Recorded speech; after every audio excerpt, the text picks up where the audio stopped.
Assalamualaikum warahmatullahi wabarakatuh. Perkenalkan, nama saya Meliana Rahmawati. NPM saya 102170113. Saya mengambil jurusan S1 Akuntansi di STEMI Bandung. Di sini saya akan menjelaskan materi tentang akuntansi inflasi yang sudah diberikan oleh Ibu Susilawati sebagai tugas dari mata kuliah teori akuntansi. Masuk kepada materi utama, alangkah baiknya kita harus mengetahui dulu apa itu akuntansi keuangan. Akuntansi keuangan merupakan media informasi yang disusun oleh manajemen untuk mengelola perusahaannya yang digunakan untuk kepentingan publik khususnya investor dan kreditor, di mana laporan keuangan yang disusunnya harus bersifat relevan, konsisten, materialitas, serta dapat dipahami. Selain itu, disusun berdasarkan kepada prinsip dan standar akuntansi yang baku serta berlaku.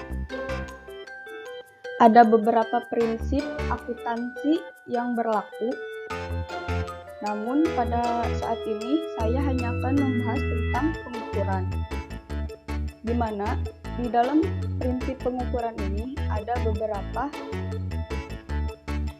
beberapa prinsip yang berkaitan dengan pengukuran.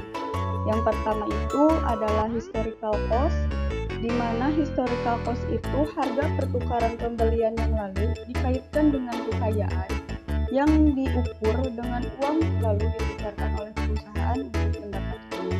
Yang kedua, unit of measure atau aktiva atau kewajiban yang dinilai atau disajikan dalam bentuk moneter atau nilai uang. Yang ketiga, stable monetary unit, yaitu prinsip yang menyatakan kesatuan moneter itu stabil, di mana kos ini memiliki jumlah nilai uangnya tetap ketika akan ditagih dan dibayar di masa yang akan datang, tanpa ada perubahan.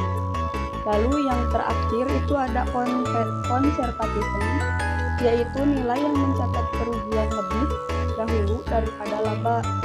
Biasanya dilakukan oleh perusahaan untuk kepentingan para pemegang saham atau pemilik modal. Lalu kita bahas ke materi yang intinya.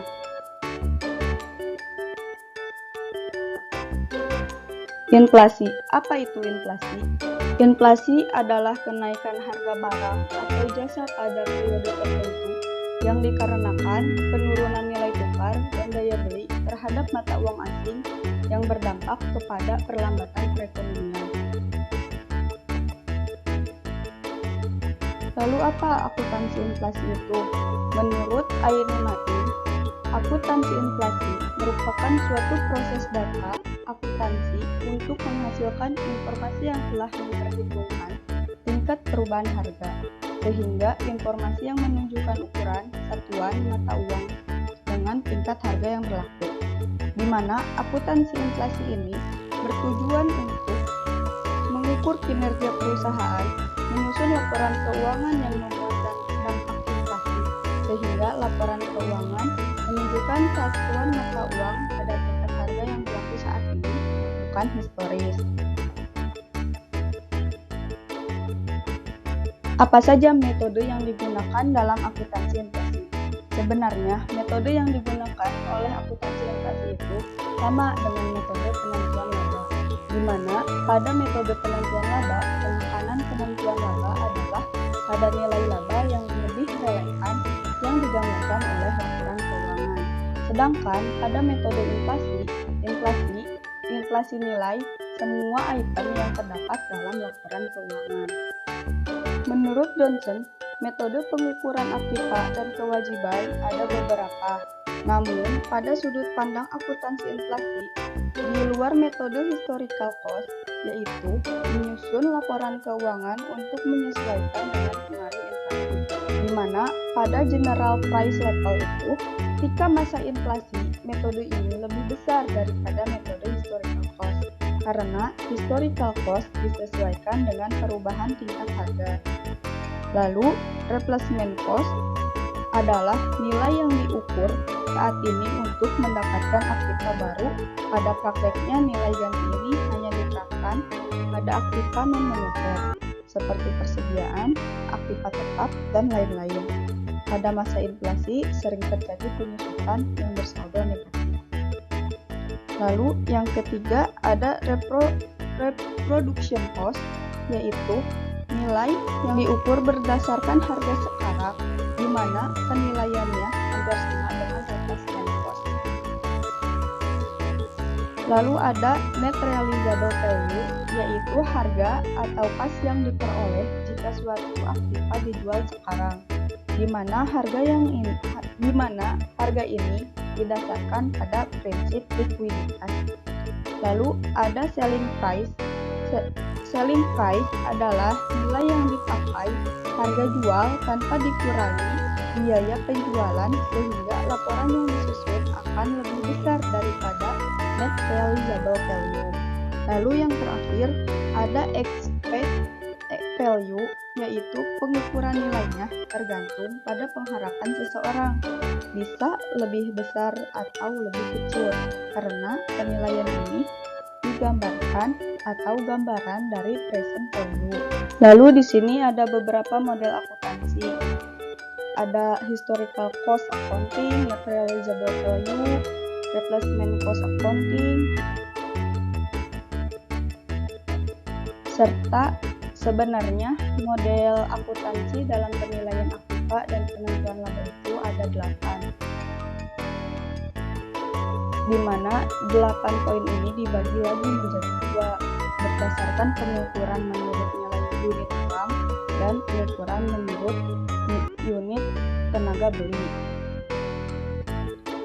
Lalu di sini dari beberapa model akuntansi yang tadi, ini perbedaan yang timbulnya dari setiap model adalah dari atribut yang akan dinilai, seperti pada fokus penilaiannya, di mana historical cost itu fokus penilaiannya adalah nilai masa lalu.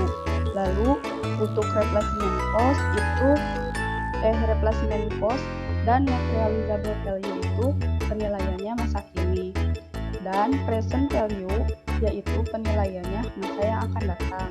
Lalu dari jenis transaksinya, jika historical cost dan replacement cost merupakan transaksi perolehan atau pembebanan utang, sedangkan net realizable value dan present value menyangkut penjualan aset dan pembayaran utang. Serta di sini sifat kejadian awalnya itu apabila net realizable value dan replacement cost itu berdasarkan pada kejadian yang bersifat hipotesis atau anggapan, sedangkan present value itu berdasarkan pada kejadian masa yang akan datang, dan historical cost itu didasarkan pada kejadian yang sebenarnya. Selain dari atribut yang akan dinilai, dari sini juga ada unit of measure atau unit pengukurannya yang diukur berdasarkan pengukuran unit uang, serta berdasarkan daya beli alat ukur atau daya beli uang yang berbeda. Nah, di sini dalam menyesuaikan laporan keuangan, historical cost menjadi general price level accounting historical cost. Kita harus bisa menggolongkan akun mana yang masuk kepada pos keuangan moneter dan akun mana yang masuk ke dalam pos keuangan non-moneter, di mana pos keuangan moneter adalah aktiva atau kewajiban yang dinilai atau disajikan dalam unit uang yang tetap, misalkan seperti kas, piutang, dan lain-lain. Sedangkan non-moneter yaitu nilai di mana jumlah uangnya tidak ditetapkan menurut kontrak perjanjian, seperti aktiva tetap, penjualan, maksudnya kontrak penjualan, goodwill, dan hak paten. Lalu di sini ada penilaian dan perbandingan terhadap model akuntansi. Pada penilaian dan perbandingan terhadap model model present value itu tidak diikutsertakan karena memiliki beberapa kelemahan. Yang pertama, sukarnya menafsirkan penerimaan kas di masa yang akan datang, terus kepemilihan tingkat diskontonya yang sangat bervariasi, lalu alokasi arbitrernya dari taksiran arus kas dalam menilai aset, lalu alokasi arbitrer dan taksiran arus kas dari masing-masing aktiva secara individual. Nah, dalam menilai dan membandingkan model ini, maka yang menjadi dasar penilaian itu yang pertama, kesalahan yang timbul akibat masalah waktu atau timing error. Yang kedua, kesalahan akibat alat ukur. Yang ketiga, kesulitan dalam penafsiran. Dan yang keempat adalah relevansi. Sini ada beberapa ilustrasi atau beberapa contoh alternatif model akuntansi. Ini adalah alternatif dengan metode sudut.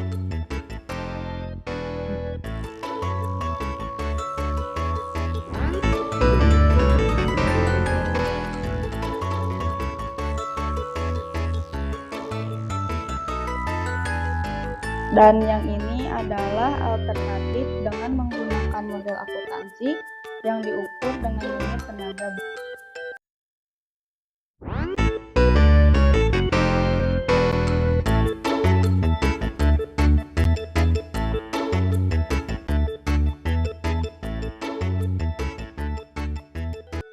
Sekian presentasi dari saya. Mohon maaf apabila ada kekurangan dan tidak berkenan di hati teman-teman, karena kesempurnaan milik Allah Subhanahu wa Ta'ala dan segala kekurangan milik saya. Sekian dan terima